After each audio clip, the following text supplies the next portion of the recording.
Welcome to V power news bulletin లో ముందుగా headlines.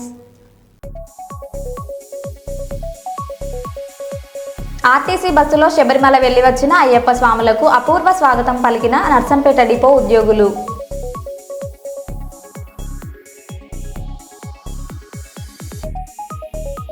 Tekkali నియోజకవర్గంలో మంత్రి కింజారపు అచ్చెన్నాయుడు పర్యటన.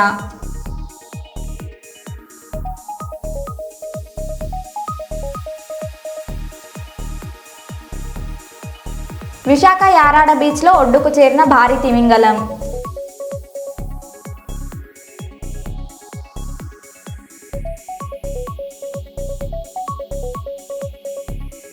పాలకుర్తి మండలంలో బీఆర్ఎస్ పార్టీ మీడియా సమావేశం.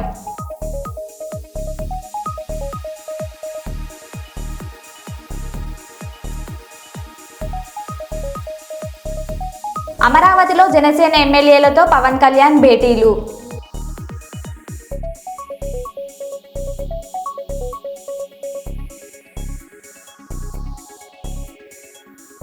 ఇక వివరాల్లోకి వెళ్తే, అమరావతి జనసేన ఎమ్మెల్యేలతో పవన్ సమావేశాలు. 9 మంది ఎమ్మెల్యేలతో వేరువేరుగా పవన్ కళ్యాణ్ భేటీ.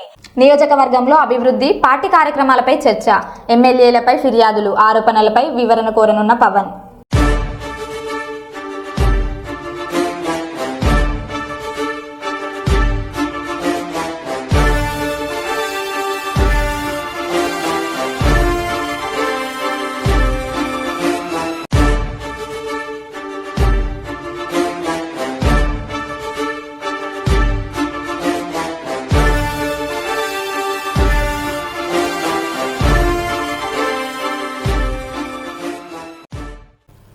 శ్రీకాకుళం జిల్లా రిమ్స్ పారిశుద్ధ్య కార్మికుల contractor crystal integrated service limited యాజమాన్యం శ్రమ దోపిడీ చేయడమే కాకుండా తీవ్రమైన వేధింపులకు గురి చేస్తున్నారని RIMS contract and outsourcing workers union ప్రధాన కార్యదర్శి కొప్పుల రాజశేఖర్ తీవ్రంగా ఖండించారు. ఈ రోజు ఉదయం 8 గంటలకు నిరసన కార్యక్రమం నిర్వహించారు. జీవో ప్రకారం వేతనాలు అడిగినందుకు క్రిస్టల్ ఇంటిగ్రేటెడ్ సర్వీస్ లిమిటెడ్ యాజమాన్యం తయారు చేసిన షరతులు, పేపర్లపై సంతకాలు పెట్టని ఐఎఫ్టియు యూనియన్లో 40 మంది పారిశుద్ధ్య కార్మికులకు వేతనాలు చెల్లించకుండా ఇబ్బందులకు గురి చేస్తున్నారని, నిత్యం వేధిస్తున్నారని ఆవేదన వ్యక్తం చేశారు.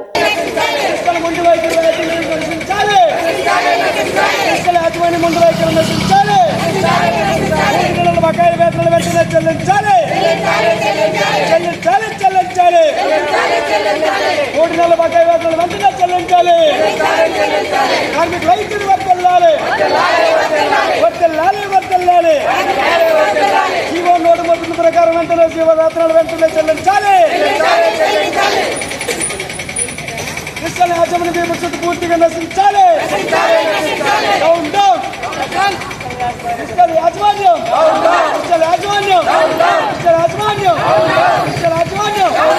40 మంది జీతాలు వెంటనే చెల్లించాలి.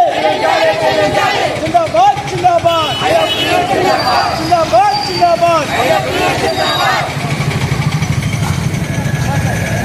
జీవో 138/18 జీవో ప్రకారంగా కార్మికులందరికీ వేతనాలు వెంటనే చెల్లించాలి.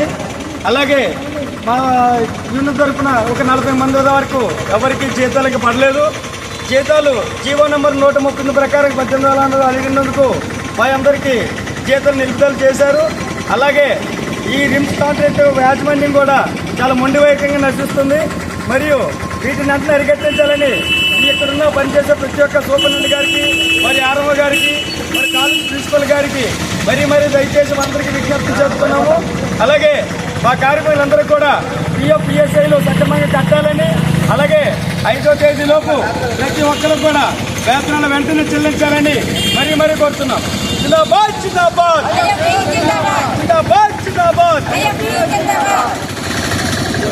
హన్మకొండ రామ్నగర్లోని బీసీ భవన్లో global Telangana association mega convention పోస్టర్ను ఓబీసీ చైర్మన్, మాజీ కుడా చైర్మన్ సుందర్ రాజ్ యాదవ్ ఆవిష్కరించారు.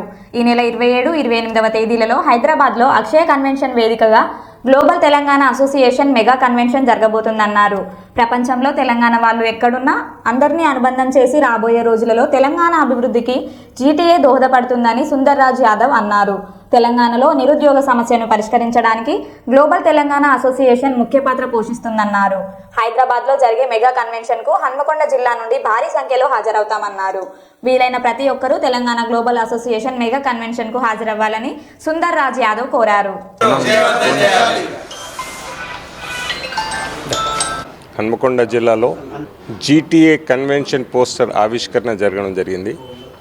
ఈ నెల డిసెంబర్ 27-28 తారీఖు నాడు హైదరాబాద్ అక్షయ కన్వెన్షన్ హాల్లో గ్లోబల్ తెలంగాణ అసోసియేషన్ కన్వెన్షన్ జరగబోతుంది.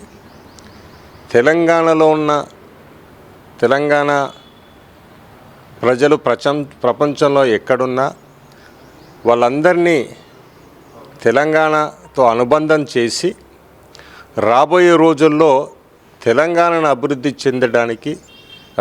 చేయడానికి ఈ జీటీఏ దోహదపడుతుందని, తెలంగాణలో ఉండే సభ్యులు బయట దేశాలు ఉండే తెలంగాణ సభ్యులందరినీ ఒక తాటి మీకి తీసుకురావడానికి ఉద్దేశంతోనే జీటీఏ రూపొందించడం జరిగింది. జీటీఏ వల్ల మన ప్రజలు, తెలంగాణ ప్రజలు ఇండస్ట్రీస్లో, ఎంప్లాయ్మెంట్లో వివిధ దేశాల్లో చాలా పెద్ద స్థాయిలో ఉన్నారు.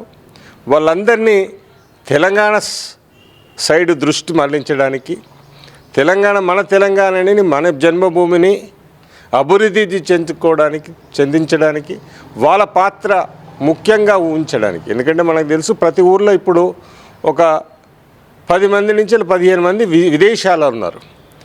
కానీ ఇక్కడ అవసరాలు ఏంటో వాళ్ళకి తెలియదు, వాళ్ళు సాయం చేయాలన్నా ఇక్కడ అవసరాలు ఏంటో తెలియదు. మనం ఏం చేస్తున్నాం అంటే వాళ్ళందరినీ ఒక తాటి మీదకి తీసుకొచ్చి ఒక్కొక్కరు డిఫరెంట్ ప్రొఫెషన్, కొందరు ఫార్మసీలు ఉన్నారు, కొందరు ఐటీలు ఉన్నారు, కొందరు ఇండస్ట్రీలు ఉన్నారు, కొందరు ఈవెన్ అగ్రికల్చర్ ఉన్నారు. వాళ్ళు వాడే టెక్నాలజీ కావచ్చు, వాళ్ళు చేసే ఇండస్ట్రీస్ కావచ్చు. మొన్న హైదరాబాద్లో దీనికి ప్రిపరేటివ్ మీటింగ్ అయినప్పుడు కూడా అక్కడ వాళ్ళని కోరడం జరిగింది.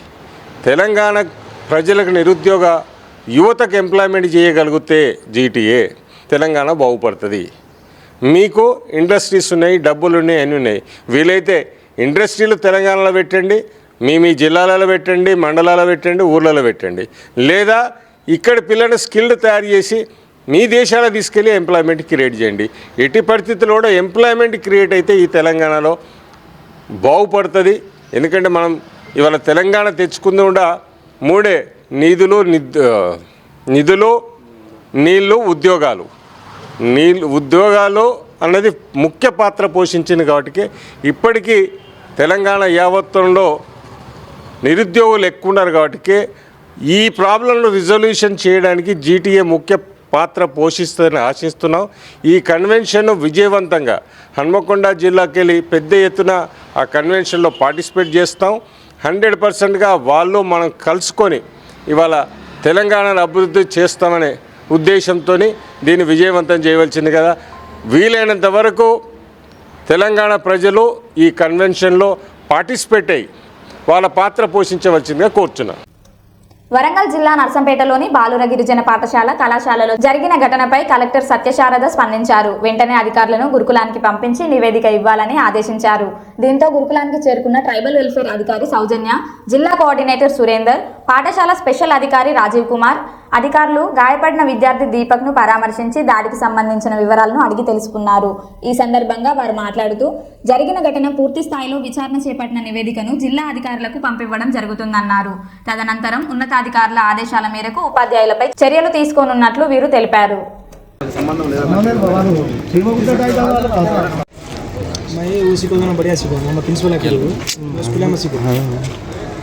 మీద మంచి ఫోకస్ పెట్టిన తరుణంలో ఇక్కడ పనిచేసే అధికారులు ఎందుకు ఇట్లా నిర్లక్ష్యం చేస్తున్నారు? గిరిజన విద్యార్థులకు విద్య అనేది నిన్న రాత్రి ఈ కళాశాలలో విద్యార్థుల మధ్య గొడవ జరిగి ఒక విద్యార్థి తీవ్రంగా గాయమైనటువంటి సంఘటన మరి మీ మీడియా మిత్రుల ద్వారా కావచ్చు, విద్యార్థి సంఘాల ద్వారా కావచ్చు, మొట్టమొదటిగా మన గౌరవ జిల్లా కలెక్టర్ గారి దృష్టికి వచ్చింది. మేడం గారు వెంటనే స్పందించి రాత్రి సుమారు 12 గంటల ప్రాంతంలో నన్ను, డిఎంహెచ్ఓ గారిని, తర్వాత డిటిడబ్ల్యూఓ గారిని ఒక కాన్ఫరెన్స్లోకి తీసుకొని జరిగిన ఫస్ట్ పిల్లవాని పరిస్థితి అండ్ ఎంక్వైరీ 2 మొట్టమొదటి తక్షణ కర్తవ్యంగా పిల్లగాని పరిస్థితి తక్షణం కావాలి అని డిఎంహెచ్ఓ గారికి ఆదేశించడం జరిగింది. సార్ తొందరగా స్పందించి మేడం ఆ అబ్బాయి మాత్రం క్షేమంగా ఉన్నారనే రిపోర్టు మేడం గారికి అప్పుడే తెలియజేయడం ద్వారా మేడం కొంత హ్యాపీగా ఫీల్ అయిపోయి పిల్లగాడు సేఫ్ ఉన్నాడు. బట్ అలాంటి సంఘటనలు జరగద్దు కదా, మనం సజెషన్ బాక్స్ లాంటివి కానీ తర్వాత ప్రతి స్కూల్కి ఒక స్పెషల్ ఆఫీసర్ని కానీ అపాయింట్ చేసిన తర్వాత కూడా ఇలాంటి సంఘటనలు ఎందుకు జరుగుతున్నాయో, ప్రత్యేకంగా నిన్న జరిగిన సంఘటన ఎందుకు జరిగిందో మొత్తం దర్యాప్తు చేసి సబ్మిట్ చేయాల్సిందిగా మేడం గారు కోరిక మేరకు నేను DDWO గారు ఈ స్కూల్కి అలాంటి స్పెషల్ ఆఫీసర్ రాజీవ్ కుమార్ గారు వాళ్ళు రావడం జరిగింది.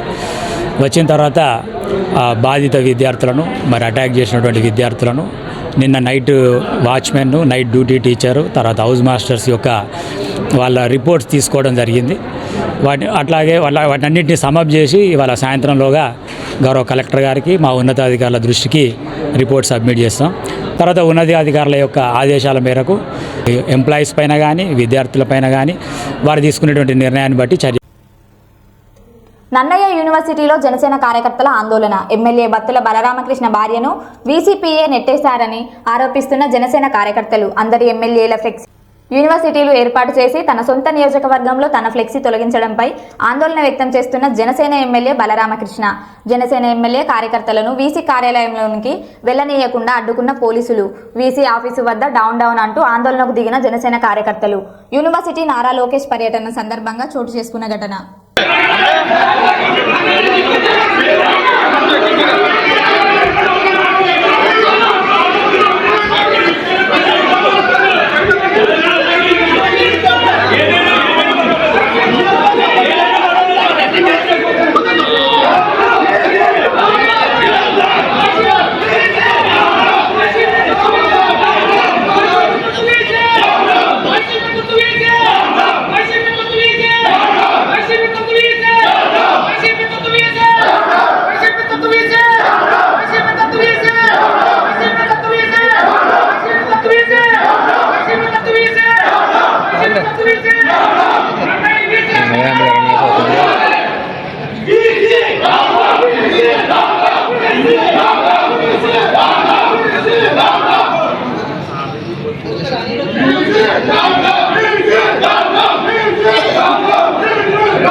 జనగామ జిల్లా పాలకుర్తి మండల కేంద్రంలోని బీఆర్ఎస్ పార్టీ కార్యాలయంలో ఆ పార్టీ మండల అధ్యక్షులు పసునూరి నవీన్ కుమార్ మీడియా సమావేశం నిర్వహించారు.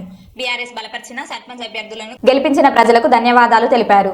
రానున్న ఎంపీటీసీ, జెడ్పీటీసీ ఎన్నికల్లో అధికార కాంగ్రెస్ పార్టీకి బుద్ధి చెప్పడానికి ప్రజలు సిద్ధంగా ఉన్నారన్నారు. కార్యక్రమంలో నూతనంగా గెలుపొందిన సర్పంచులు, FACS చైర్మన్ బొబ్బల రమణారెడ్డి, పార్టీ నాయకులు తదితరులు పాల్గొన్నారు. ఎమ్మెల్యే గారు ప్రాతినిధ్యం వహిస్తుంటే వారి యొక్క పనితీరు ఎలా ఉందన్న నిదర్శనానికి పాలకుర్తి మండల ప్రజలు మరి ఇక్కడ ఉన్న మేధావులందరూ కూడా వాళ్ళు ఇచ్చిన తీర్పు వారి యొక్క చెంపపెట్టులాగా ఉంది.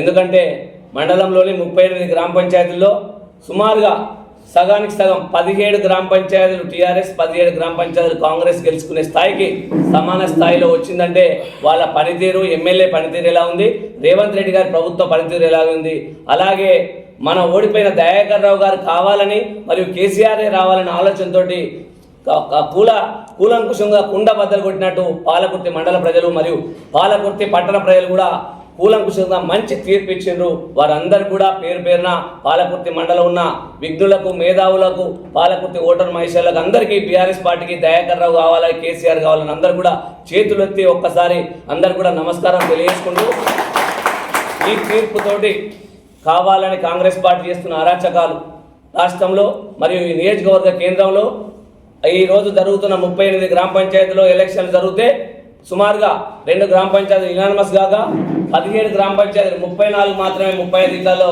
ఎలక్షన్ జరిగితే సమాన పాలుగా 17 పంచుకొని ఒకరోజు అధికారంలో ఉంటే టీఆర్ఎస్ పార్టీ 3 గ్రామ పంచాయతీల 36 మాత్రంలో 3 మాత్రమే ఆ రోజు కాంగ్రెస్ పార్టీ గెలిచింది. మా యొక్క పనితీరు ఆ రోజు ఎలా ఉన్నదనేది ఆ రోజు గెలిపించిన ప్రజలందరూ కూడా ఆలోచన చేసిండ్రు. ఈ రోజు ప్రభుత్వంలో మీరు గెలిచిన 38 పంచాయతీల్లో 17 సగ స్థానాలు అన్ని కూడా పూర్తి స్థాయిలో బీఆర్ఎస్ పార్టీ దయాకర్ రావు గారి నాయకత్వంలో ఇక్కడ బీఆర్ఎస్ పార్టీ ఉండాలి, దయాకర్ రావు గారి నాయకుడే కావాలని కూడా అక్కడి గ్రామ ప్రజలు ఒంటి తీర్పుతోటి అందరూ కూడా తీర్పు ఇవ్వడం జరిగింది. అలాగే ఈరోజు 17 గ్రామ పంచాయతీలు గెలిచిన తర్వాత 4-5 గ్రామ పంచాయతీలు మేజర్ గ్రామ పంచాయతీలు గూడూరు అయితేంది, గూడూరు 22 ఓట్లతోటో సమాన పాలుగా వచ్చి 20 ఓట్లతోటి అక్కడ అధికార పార్టీ వాళ్ళు ప్రలోభాల గురి చేసి రాత్రిపూట పోలీస్ స్టేషన్లో కేసులు పెట్టించి గూడూరు అయితేంది 22 ఓట్లు, బావిలాలు అయితేంది 21 ఓట్లు, అయ్యంగార్పల్లి అయితేంది 14 ఓట్లు, కోతుల బాధ 5 ఓట్లు. అంటే సుమారుగా 5-6 గ్రామ పంచాయతీలు కూడా అది నైతికంగా బీఆర్ఎస్ పార్టీ విజయమే. దాని యొక్క విజయం ఈరోజు 17 నుంచి 5 కలుపుకుంటే 22 ఓట్ల కేసీఆర్ గారి నాయకత్వం దయాకర్ రావు గారిని కోరుకున్నారు. మెజార్టీ స్థానాల్లో బీఆర్ఎస్ పార్టీ గెలిచిందనేది కూడా ఒక్కసారి వాస్తవం పసిగట్టాలి.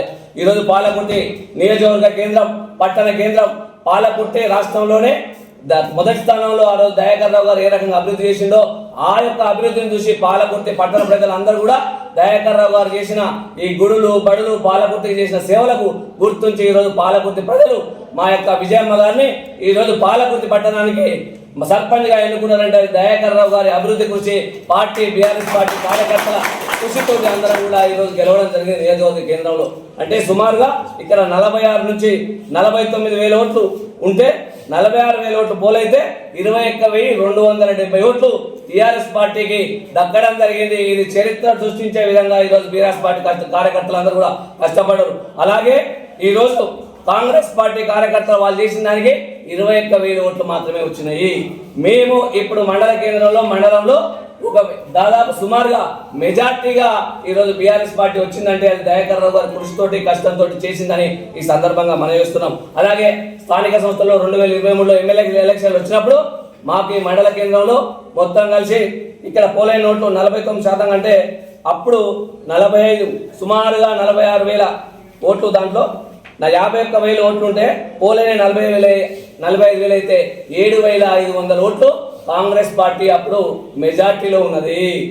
ఈ రోజు వచ్చేసరికి దయాకర్ రావు గారు కోల్పోయిన తర్వాత ఈ రోజు పాలకుర్తిలో 7,500 మైనస్ పోయి తిరిగి మనం 1000 ఓట్లకు సుమారుగా గ్రామ పంచాయతీలో సమపాలుగా వచ్చి 100 నుంచి 150 ఓట్ల మెజార్టీ వచ్చిందంటే వారి యొక్క పనితీరు ఏ విధంగా ఉందన్నది కూడా ఇక్కడ ఉన్న నాయకులు తెలుసుకోవాలి. అలాగే వాళ్ళు చేసిన కేసులు, అయ్యంగార్పల్లిలో మీద కేసులు, మల్లంపల్లిలో కేసులు, శ్రీగారం వల్ల మీద నిన్న కేసులు పెడితే మా వాళ్ళని జైలు పంపడం జరిగింది. మేము చేసింది ఎక్కడ కూడా అధికార దుర్వినియోగం చేయలేదు. మీ అధికారం అడ్డం పెట్టుకొని పాలకుర్తిలో మేము పర్మిషన్ పెట్టుకుంటే 4 గంటలకు సాయంత్రం కావాలంటే పర్మిషన్ క్యాన్సిల్ చేసి ఉదయానికి మళ్లించింది అధికార పార్టీ బలంతో చేశారు. అయినా పాలకుర్తి ప్రజలు ఎవరు కూడా దయాకర్ రావు గారి ఆలోచనతోటి బీఆర్ఎస్ పార్టీ కష్టాలతోటి కార్యకర్తల కృషితోటి గెలవాలన్న లక్ష్యంతో ఎక్కడ కూడా మేము ఎవరిని ప్రలోభ పెట్టకుండా పేద మధ్యతరగతి ప్రజల ఆరోగ్య సంక్షేమానికి రాష్ట్ర ప్రభుత్వం అధిక ప్రాధాన్యతనిస్తోందని రాష్ట్ర పౌర సరఫరాల శాఖ మంత్రి ఎన్ మనోహర్ పేర్కొన్నారు. గుంటూరు జిల్లా తెనాలిలో ముఖ్యమంత్రి సహాయ నిధి చెక్కులను అనారోగ్యంతో బాధపడుతున్న 13 మంది లబ్ధిదారులకు అందజేశారు.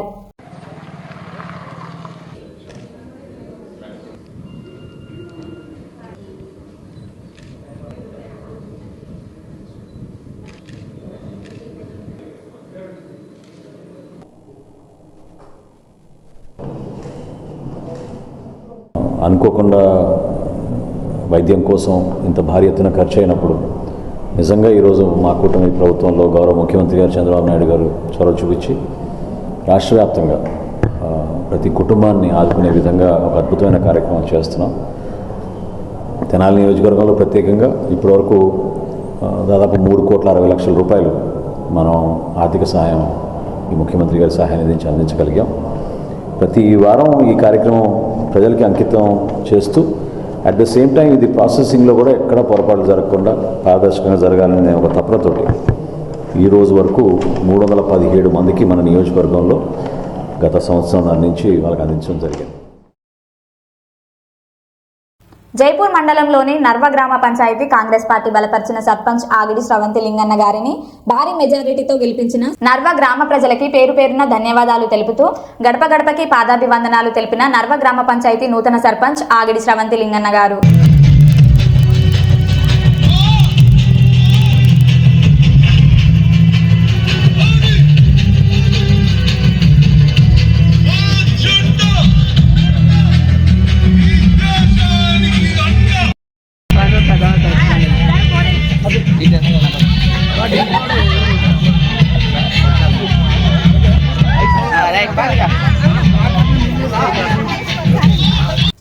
కాంగ్రెస్ ప్రభుత్వం అంటే చేతల ప్రభుత్వం, గత ప్రభుత్వం మాదిరి మాటల ప్రభుత్వం కాదని రాష్ట్ర అటవీ పర్యావరణ దేవాదాయ శాఖ మంత్రి కొండా సురేఖ అన్నారు. వరంగల్ నగరంలో నేటి అభివృద్ధి కార్యక్రమాలలో భాగంగా 28వ డివిజన్ ఎన్టీఆర్ నగర్లో మెంతా తుఫాను వరద బాధితులకు బియ్యం పంపిణీ కార్యక్రమంలో పాల్గొన్న మంత్రి కొండా సురేఖ మాట్లాడుతూ, తెలంగాణ రాష్ట్రంలో రాష్ట్ర ముఖ్యమంత్రి రేవంత్ రెడ్డి నాయకత్వంలో ఎన్నికల ముందు ఇచ్చిన హామీల ప్రకారం రాష్ట్ర వ్యాప్తంగా అన్ని జిల్లాల్లో ఇచ్చిన హామీలను నెరవేరుస్తూ రాష్ట్ర ప్రజల ఆశీర్వాదాలను పొందుకుంటున్నట్లు తెలిపారు. హామీలు మాత్రమే కాకుండా రాష్ట్రంలో ఊహించని విధంగా వచ్చిన విపత్తులకు నష్టపోయిన వారికి కూడా ఆర్థిక సహాయాన్ని ప్రభుత్వం ద్వారా అందించి ఆదుకున్న ఘనత కాంగ్రెస్ ప్రభుత్వానికి దక్కుతుందని ఈ సందర్భంగా తెలిపారు.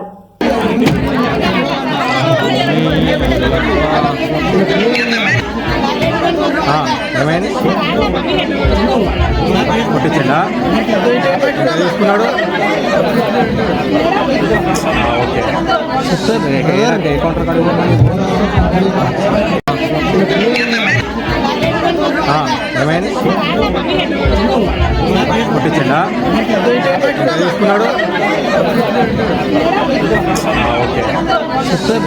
ఓకే కౌంటర్ కార్డు నా కౌంటర్ నెంబర్ ఎంత అన్నాడు?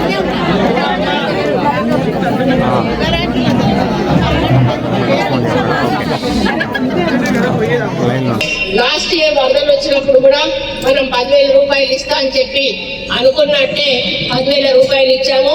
ఈసారి 15,000 రూపాయలు ఇస్తామని చెప్పి 15,000 రూపాయలు కూడా ఇచ్చాము. అదేవిధంగా ఇందిరమ్మ ఇల్లు కూడా ఈరోజు అన్ని డివిజన్లలో కన్స్ట్రక్షన్ అవుతున్నాయి. ఎవరైనా స్థలాలుండి ఇంకా ఇల్లు రాని వాళ్ళు ఉంటే మీరు అప్లికేషన్ పెట్టుకోవచ్చమ్మా. స్థలాలు లేని వాళ్ళకి, L2లో ఉన్న వాళ్ళకి ఏ విధంగా ముందుకెళ్లాలనేది మేము ఆలోచిస్తా ఉన్నాం. ఎందుకంటే ఎక్కడైనా ప్రభుత్వ స్థలం ఉంటే గానీ మళ్ళీ మనం ఇల్లు కట్టే అవకాశం ఉండదు. మనకి ఇది టౌన్ ఏరియా కాబట్టి ఇక్కడ మనకు స్థలాలు తక్కువగా ఉన్నాయి. దాని మీద కూడా మేము ఆలోచిస్తా ఉన్నాము.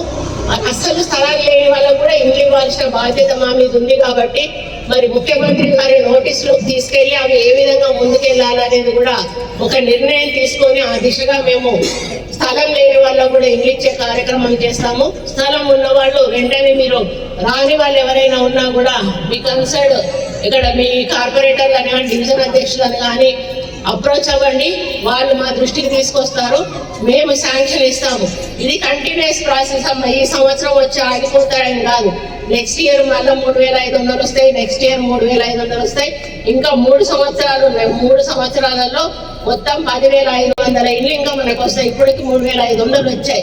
అంటే దాదాపుగా 14,000 ఇళ్ళు మనకు ఈ 5 సంవత్సరాలలో మనకు ప్రభుత్వం ఈ నియోజకవర్గానికి ఇస్తుంది. కాబట్టి నిరుపేదల ప్రతి ఒక్కరికి కూడా ఇల్లు అందుతుందనేటువంటి నమ్మకం నాకుంది. అదేవిధంగా మహిళా సంఘాలు కూడా మీరు కరెక్ట్ గా నడుపుకోండి. మీకు కూడా ఏదైనా భవిష్యత్తులో చిన్న పరిశ్రమలు లాంటివి పెట్టించి, మీతో కూడా ఏదైనా చిన్న బిజినెస్ లాంటివి చేపించి మీకు మీరుగా కొంత ఏదో సంపాదించుకునే విధంగా ప్రయత్నం చేయాలని మేము ఒక ప్రణాళిక చేస్తా ఉన్నాము. కాబట్టి మీరెవరైనా మానేస్తే, ఒకవేళ మీ మహిళా సంఘాలలో మళ్ళీ దాన్ని కట్టి మళ్ళీ మొత్తం మహిళలే ఉన్నాం. వరంగలే మహిళలకు ఒక రాణి రుద్రమ లాగా, ఝాన్సీ లక్ష్మి లాగా మనం అనుకున్న పని మనం చేస్తాం, సాధిస్తాం. ఎవరికి భయపడం. మనం అర్థమైందా? ఎవరైనా వచ్చి భయపెట్టినా కూడా ఎవరి సొమ్ము మనం తినడం లేదు. మన సొమ్ము మనం కష్టపడి మన రెక్కల కష్టంతో మనం చేసుకొని తింటున్నాం. కాబట్టి మనం ఎవరికి కూడా భయపడాల్సిన అవసరం లేదు. ధైర్యంగా ముందుకెళ్ళండి. మీకు ఏ అవసరం ఉన్నా కూడా మేమందరం కూడా ఉన్నాము. మీకు ఏ కష్టం వచ్చినా కూడా మేము మీ వెంట నిలబడతాము. ఇంకా మిమ్మల్ని ఫైనాన్షియల్ గా అప్గ్రేడ్ చేయడానికి ఇప్పుడు కొంతమంది ఏంటంటే టెక్స్టైల్ పార్క్ లో కూడా అప్లికేషన్ పెట్టుకోవచ్చు అమ్మా. టెక్స్టైల్ పార్క్ లో మహిళలకి ఇస్తున్నారు కుట్టడానికి. అంటే ఉన్న టైలరింగ్ వచ్చిన వాళ్ళు ఉన్నారనుకోండి, టెక్స్టైల్ పార్క్ లో అప్లికేషన్ పెట్టుకుంటే మిమ్మల్ని అక్కడ వాళ్ళు కుట్టడానికి తీసుకుంటారు. ఇది కూడా ఒక కార్యక్రమం ఉంది, అది కూడా చేయండి. మనం కూడా కాకపోతే మెషిన్స్ ఇప్పించి మీరు ఇంట్లో కుట్టుకునే కార్యక్రమం కూడా చేపిద్దాము. కాబట్టి ఏదో ఒక రకంగా మీకు పని కల్పించే ఆలోచనతోటే మేమున్నాము. 100% కల్పిస్తాము. రాబోయే రోజుల్లో మీరు కూడా మీ సంపాదన మీద మీ కుటుంబ సగ భాగాన్ని మీరు మోసే విధంగా ముందుకు మిమ్మల్ని నడిపిస్తామని తెలియజేసుకుంటూ, మరి మహిళలందరూ ఎప్పుడు కూడా మరి కాంగ్రెస్ పార్టీకి అండగా దండగా ఉండాలి. ఈరోజు ఇందిరమ్మ రాజ్యం నడుస్తూ ఉంది. ప్రజాపాలన పేరిట ఈరోజు ముఖ్యమంత్రి గారు 200 యూనిట్ల కరెంటు ఇస్తా ఉన్నారు, తెల్లరేది వైట్ మన సన్న బియ్యం ఇస్తా ఉన్నారు. మీకు రేషన్ కార్డ్స్ ఎన్ని సంవత్సరాల నుంచి సార్ ఇవ్వలేదు, ఈ రోజు ఇస్తా ఉన్నారు. మరి ఉచిత బస్సు ఇస్తా ఉన్నారు. ఇవన్నీ కూడా మన ప్రభుత్వం చేస్తున్నప్పుడు మన ప్రభుత్వానికి మనం కూడా అండగా నిలబడాల్సిన అవసరం ఉంది. కాబట్టి మీరందరూ కూడా రేవంత్ రెడ్డి ప్రభుత్వాన్ని ఆశీర్వదించాలని కోరుకుంటూ మరో బులెటిన్లో మళ్ళీ కలుద్దాం. Stay tune.